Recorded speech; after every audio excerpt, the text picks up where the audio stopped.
Hello and welcome to Say Hi to the Future, Ingenious Thinkers, a podcast aimed at highlighting the human side of ingenuity. My name is Ken Tencer, curator of Say Hi to the Future, helping leaders think differently in the face of uncertainty and ambiguity. Better thinking, better outcomes. With me today is Helen Kashap, musical prodigy, Oxford MBA candidate, founder, and director at Anima Music Academy, a boutique music school offering professional music instruction in New York City and online. Like this video if you enjoy our show and subscribe to our channel. Leave us a comment with who we should interview next. Thank you for tuning in, and I hope you enjoy the show. Helen Kashap, welcome to Say Hi to the Future. Thanks so much. It's such a pleasure to be here. So Helen, you and I actually met in an executive classroom in Paris. I was teaching, you were working for the school, and we started chatting, and I realized that you were a child prodigy in piano. Tell me about that, because that was like an amazing, I was like, just looked over and going, wow, what an unbelievable childhood. So tell me about it. Tell us about it. That's kind. It's funny, there's that term prodigy. It wasn't part of my vocabulary growing up. And I think partially because both of my parents are professional musicians. My mother's a very accomplished concert violinist, and my father runs a prestigious music school in Canada. So we didn't, that language just wasn't used in the house. But I started playing, I think I was 2 years old. I was a violinist from a very young age, and we have photographs of my dad and I, and I'm really no bigger than the violin. And he's starting me on the instrument. And I think by the time I was 5, I was interested in the piano. We had a grand piano at home, and it just was so stately. And I think I also recognized both of my parents as violinists. I had very little freedom. I would do one thing, slightly off kilter, and everybody from the kitchen was sort of yelling, that's a wrong note. So I thought, okay, I have to, put a stop to this. And so I figured that my way towards freedom or some kind of independence was through the piano. And so I picked up the piano at 5, had an excellent teacher. And I think from an early age, I studied multiple times a week. At the time, that didn't seem strange, but now that I am a pedagogue, I think it would be only for sort of exceptional circumstances where I would offer multiple days of training for a pianist per week. But I started training pretty intensely. I was also an actress when I was quite young, so I was involved heavily in theater, community theater, semi-professional theater, and I just loved performing. So to the question about sort of the childhood of a prodigy, I think in the frame of from 2 to 15, when that was unfolding, I never really thought about that. I trained extensively because I was interested in it. It was part of the family orientation. You'd come home from school and you'd immediately have to put 1, 2, 3 hours of work in. And that was just the way that we did it, and my father is, he's a master pedagogue. He knew what he was doing. And I think now I sort of ask him if he was being sneaky, but I don't think he was. I think he just knew that there was a sort of a gift, and multiple, actually, my parents have 5 kids, and there are a few very talented musicians in our family, but he just encouraged us and was quite stern in his encouragement. There had to be work ethic. There had to be discipline. You had to put the time in. It was a non-negotiable. And so by the time I was 11 and I was giving concerts and playing in competitions and doing quite well, I started to realize, wow, there was sort of a method to that madness. And I've really been able in a short amount of time, through a lot of hard work and discipline, to accomplish quite a lot. So that was sort of how it unfolded. And again, the language of prodigy, or it just wasn't utilized. As you described that, I think one of the most important things that I seem to be picking up is that, yes, there is discipline and method, and I think that that's important in learning or mastering any skill. But there was a level of enjoyment. There was a level of passion behind what you were doing, and that you chose a specific instrument rather than being handed it, if you will. I'm glad you brought that up, because I think that is a distinction that is certainly true of my experience, and one that today, in the way that we cultivate talent, is sort of sometimes done away with. But it was so critical that it was something that, to your point, it was done for enjoyment. It was enjoyable. It wasn't always pleasurable. I think there's a distinction. There's something enjoyable about being able to tackle something over the course of time, and having spent, enormous amount of energy and time focusing on it. There's some enjoyment to that, but it wasn't always fun. It wasn't as if I always went to the piano willingly. But because it was non-negotiable, I was able over time to feel really good that at 8, I was, giving a little concert of Chopin's pieces. And that was so cool to me, and my parents would come, and it was a really wonderful thing. The other thing to note on that is my mom, as a concert violinist, she was a prominent sort of figure in the orchestral scene, as was my dad, but we spent a lot of our time and our weekends and even weeknights at orchestra rehearsals. And so it was the whole community component, that what I was doing was not at all out of place or strange, or it was really what you did. You made music and you focused on it, and therefore it was enjoyable, but it was also part of the fabric of life. So there wasn't so much of it didn't seem strange at all.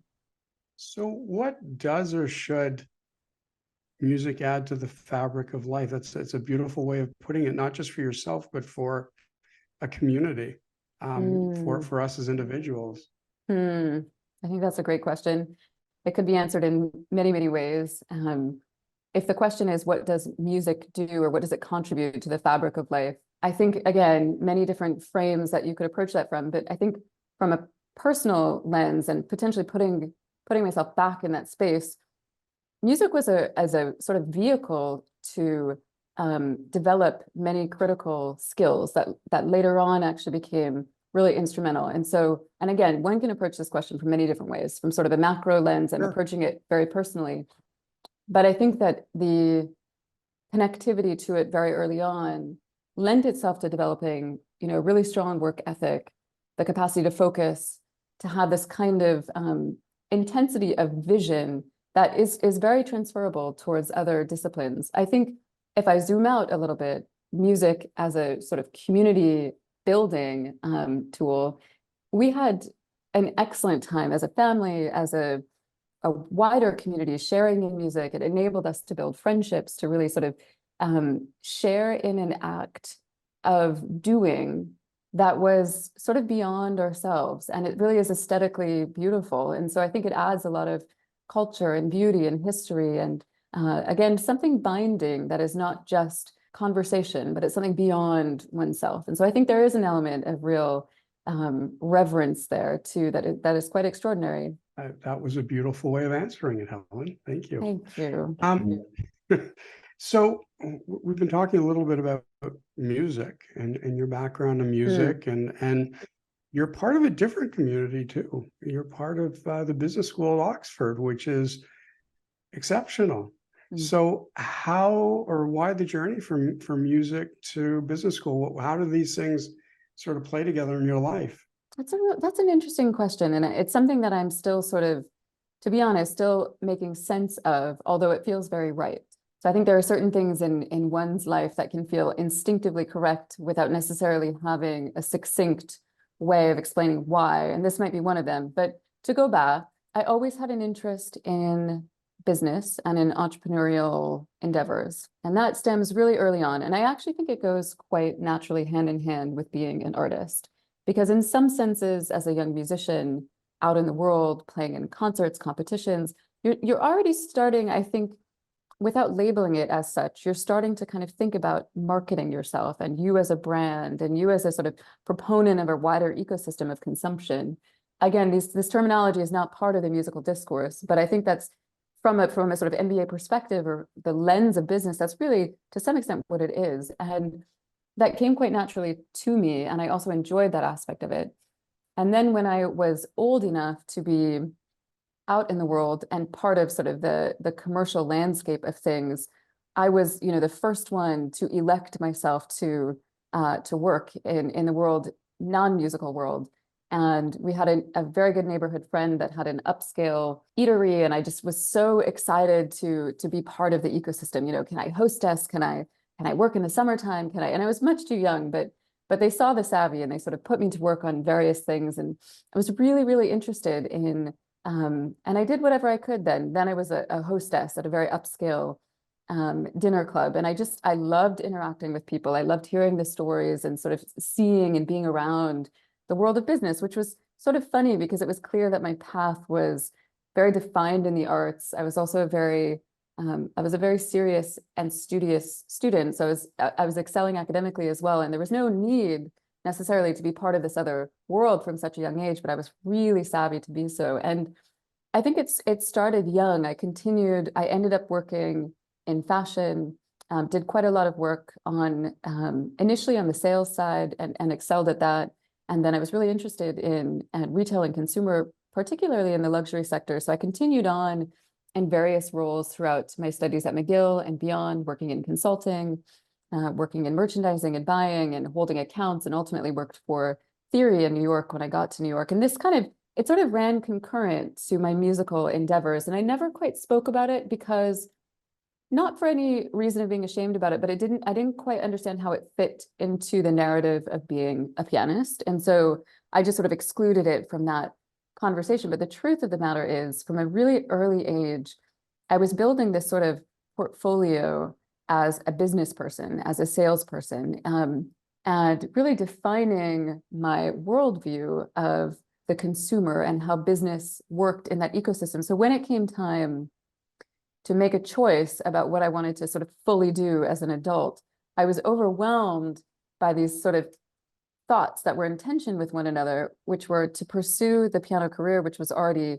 well on its way, or to consider another path, potentially pursue an MBA, go back and study business.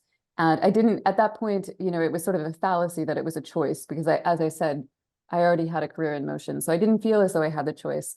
To sort of wrap up the answer, I think when that career was in flight fully, I did feel a longing to be doing something else. And that was interesting to me. I think oftentimes, and many people will say, you aspire to climb, the massive mountain, and you take the steps and a bit of luck and a lot of discipline and tenacity, and you arrive at the peak to think, oh, wow, this is not necessarily the peak that I wanted to climb or that I meant to climb, or let me climb the other one.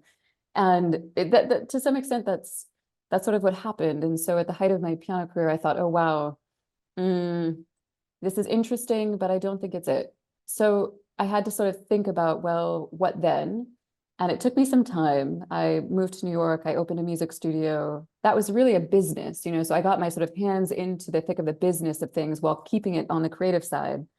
But then the pandemic came and I didn't actually know, I didn't know about the pandemic in 2019, but I had some very strong feelings about wanting to move internationally and also pursue an MBA. And the MBA, why the MBA? I'm not exactly sure, other than I felt as though I was interested in management and I wanted some core business competencies.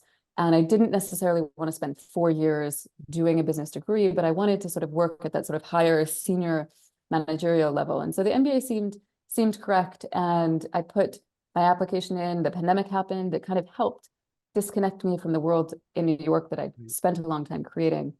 And the rest is a little bit history. I know that you and I met when I was in Paris, also thinking about and pursuing an MBA. And then I ultimately landed at Oxford for the full course of the MBA. But that's sort of the journey there in a long-winded way, forgive me. Well, no, but and I asked it, and I think you describe it in a way that is so important for individuals and professionals, not just musicians or musical professionals, but for all of us. I mean, I think as individuals, we like to look at ourselves as special or unique, and I'm not saying we're not, we are. But at the end of the day, as you're saying, we have to find that balance between we're special and unique, but we are in business, even if it's the business of orchestra, symphony, etc., or banking. Right. And you seem to have brought the two together and that understanding together. Have you or would you ever work with other professionals, especially musicians, excuse me, just to understand that dichotomy that you really do need to develop to succeed today? That's a great question. And I think that's a really astute observation. One thing that I felt, and maybe I'm interested in it because I felt a distinct lack in my musical training of any kind of discourse around the connection between your art and the business of the art. And I think that's shifted a little bit. For example, now in New York, I live pretty close to the Juilliard School, and I have quite a few students who study through the extension program at Juilliard. And a lot of people have told me they're starting to develop sort of entrepreneurship for artist courses. And I think that's a relatively recent thing, because when I was a student, and I had excellent training, and that was just not part of it. And so I think as a result of it being so omitted from my studies, but such a critical component of what you do with your studies when you're out in the world, I think my own life to some extent is a bit of a manifestation of addressing that gap, not necessarily intentionally, but unwittingly. And so the question of would you work with other professionals to address that?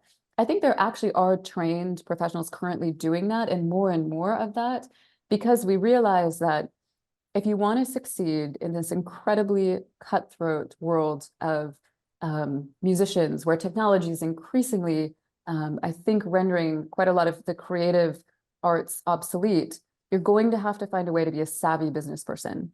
And so to the question of would I do that? I mean, sure. I don't know that I want to spend my life's work or time consumed in or with that, but it is of interest to me to connect with other musicians and artists who've had similar thoughts or similar voids, and sort of say, you've developed such an incredible skill, and the only way for that skill to use some MBA language, to be sustainable and therefore competitive in the ecosystem is to figure out a way to continue playing in that field. And that requires some of the business hat, I think. So let's talk about how you make your living today. Yeah. AMA, I believe it's Anima. Yeah. Tell us about that. Tell us about the name. Tell us about what makes it different. Tell us who you are today.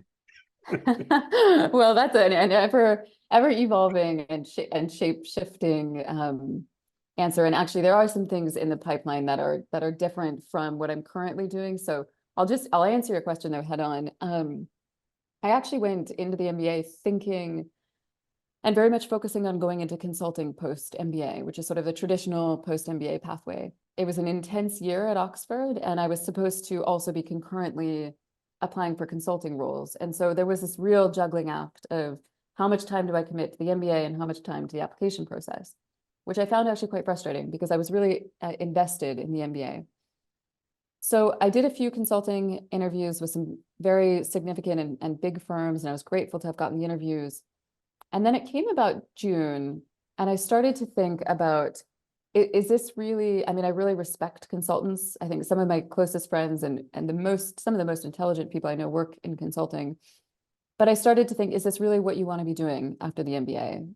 Is it, and some of it's the work-life balance of 75 to 80-hour work weeks. Some of it was the industry that potentially I would be working on projects in banking and mining and agriculture and construction. And while I think those are really honorable fields, they don't lie in my field of interest. And so I really started to think critically about, okay, is the consulting pathway actually what you want to be doing? Or is it something that you can use or have in your back pocket, the skills that you need as a consultant to further your endeavors in things that interest you more? And I think probably the latter was more true and authentic to me. So it's sort of a silly story, but I was on vacation in July in Italy, on the Amalfi Coast, and I was completing my MBA in August, and I didn't yet have any concrete plans for September. And this was sort of one of the first times, I think, in my life where I didn't really know where I was going. And that was scary. That was sort of okay, I'm not very good with the unknown. I don't know many people who are, but some people are. But I thought, okay, what am I going to do coming out of this MBA that feels like a step up from what I'd been doing, that employs some of the skills that I've gleaned on the MBA, and that roots me back in North America, because I'd been living in Europe for 3 years and I missed my family and I wanted to come back. And it just came to me when I was I know it does sound silly, but it's true. I was swimming in the Tyrrhenian Sea, and it was just a most remarkable day. And I was thinking about my experience to date. And I still was teaching some students back in New York through my MBA remotely, which was really gratifying. And I just thought, wow, why not marry the sort of the business managerial senior leadership side of things that I've really been honing for a year with my whole life's worth of experience as a concert pianist, as a pedagogue, as an artist, and open a school that enables me to wear all of those hats and to do something on a larger scale than I've ever done in that capacity. And so it was kind of born there, and I was on the beach in Italy thinking about a name. And I really do feel as though, again, I don't mean to dip into cheesy territory, but that something about music is so extraordinary because it touches something very sort of deep inside, something about the soul that's really affected by this medium and somewhat indescribable. But there is a word, this Latin word, anima, meaning soul. And I like the sort of the sound of it. And it's a music academy because it's not a school, it's not a conservatory, but it's really a place to sort of develop. And anyway, it just felt correct to me to sort of base an academy around the development of things which move the soul. And so therefore the title was born. And then the rest was interesting. I released the fact that I was going to open a music school in New York in September. And within a week or so, I had about 50 applications from people who wanted to work for the school, which I was really mind blown by. Some of them former contacts, some in my network, some I didn't know. I actually was releasing the news that I was opening a school with the intention of acquiring students. And instead, I had, a overwhelming supply of calls to teach for the school. And so that put me in a sort of new position of getting to hire people, which is something that I can't say, and I know, Ken, you've probably done quite a lot of that, but I can't say I love that aspect of it. And partially why I don't love it is that everyone that applied was quite extraordinary, and the supply of very talented, very honorable musicians living in New York City trying to make life is intense. And I just thought, wow, I would be misleading you if I hired all 50 of you because I wouldn't be able to give you work. But so that was really challenging, actually. I had to start to sort of come up with some both objective and also subjective criteria for who I wanted to start this project with. And interestingly, one of the criteria was people who were interested in building with me because it's a new project. And so people who were interested in entrepreneurship, interested in sort of experimentation, and you can really tell the vibe with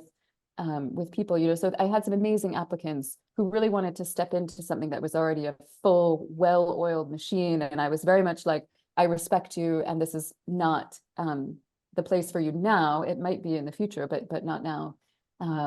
And so that was an interesting process. But anyways, this is also a long answer. The truth is that we have been open for about 5 months, the Anima Music Academy, and we operate primarily in Manhattan, but we also offer remote classes. In fact, 2 of our teachers are not based in New York City, so they only teach remotely. We're a team of 10. We offer courses in every instrument, every discipline. And the faculty is really, I just feel extremely blessed to be working with people who they hold PhDs, doctorates, they went to top universities, some are concert performers, some are master teachers. And it's really remarkable. I feel not necessarily like I'm leading this, but as if I sort of created the infrastructure and designed things to coalesce, and then everybody is sort of running their own business under this heading of Anima. As somebody who took music lessons when he was young, and was decidedly not very good. Well, it's funny, see, because I distinguish between being able to play an instrument, which I actually did quite well, and for me being a musician, which is creating music. And I could play, but I couldn't create. And I think that for me, that's the difference. What is your philosophy? Because there are those, I started with somebody who was purely classical guitar, and I was losing my mind as a child because that's not what I wanted to do or be. Right. And then I found the right fit. So how do you, what is different about AMA, and how do you, build that philosophy into the learning experience? That's a great question. I love that question. And actually, I think a lot of people who I speak with now who are adults and had lessons as children or young people, they echo what you just said, that it was the incongruence of sort of desire and skill of professor. And so I think that's a critical thing. One of the sort of founding principles, I think, of Anima is that we are distinctly about adaptation and flexibility of mind when it comes to working with students. And what I mean by that is there is no one size fits all. And that sounds like a cliche, but it's genuinely true. It's about what I want to do and what I hope to look back on having done is to say that everybody that we worked with and everybody that we enrolled and that partook has now an appreciation of, an awareness of, an understanding of music that they can take forward into their lives, their worlds, their histories. And the truth is that we need to continue to foster curiosity in music making, whether that's classical or jazz or musical theater. It's just that this is not an art form that necessarily sustains itself just because it's great, just because I think it's great. That's not how it works. It sustains itself because we actually plant the seed, we cultivate, we nurture, and over time we keep doing that. It's a cyclical pattern. And the livelihood of it depends on that cycle perpetuating itself. And so I like the philosophy of taking anybody who comes and sort of aligning to their interests, their skill level, their time commitment capacity. And so I try to bring on people who, while they are experts, are not dogmatic in approach. There's a certain kind of flexibility and, as I said, adaptability, because while I had quite strict training, I was also a kind of person that wanted that. I wanted and thrived in this kind of, very structured, but at a certain age, when I was 25, I had this thought, wow, I wish I had been a little more free in my exploration. And I wish that had been encouraged because my skill set is quite narrow as a classical musician. And I think it's quite extraordinary when you have young people come to you and say, I don't really want to play Bach, but I would like to be able to sort of compose a little bit. And I'm interested in this song that I heard on TV and I want to know the composer. That kind of thing would have been really discouraged in my own training. I would have been kind of scoffed at probably. But I think that's really doing a disservice both to the child and also to the sort of greater contribution of musical awareness as a whole in our future. So I think one of that, as I said, to reiterate, just a principle of Emma and potentially what differentiates us from other music academies in New York and more generally is this idea that we hire extraordinary people who are adaptable and flexible and who want to meet the interests that we get with a kind of authenticity and flexibility of mind. The freedom to learn, Helen. Yeah, I think that's what you're hitting on. So, you know what? It's been wonderful. I mean, the time just went by so quickly oh my on today's goodness, episode. truly. Thank you. Yeah, and you know what? I think one of the things that I will reflect on where the name was inspired by, and the fact that is a memory that obviously the Amalfi Coast is a strong memory in most people's lives who are fortunate enough to be there. But I think as an entrepreneur, and I think in many other ways in life, but we run through at such a high rate, especially as an entrepreneur, when we go from fire to fire or brick wall to brick wall, we don't take the time to remember and reflect. And I think it's one of the things that I've become better at over the years.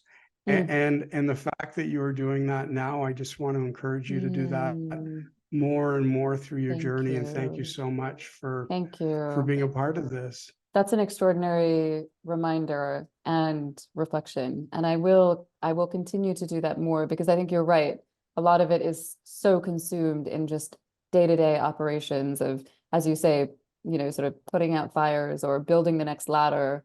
And it's rare. And so thank you actually for giving me the opportunity to also be in a reflective space, because it's not every day that I sit and think about the inception of this and what I'm trying to do. And so it's actually a moment of gratitude for you and for Say Hi to the Future and your team.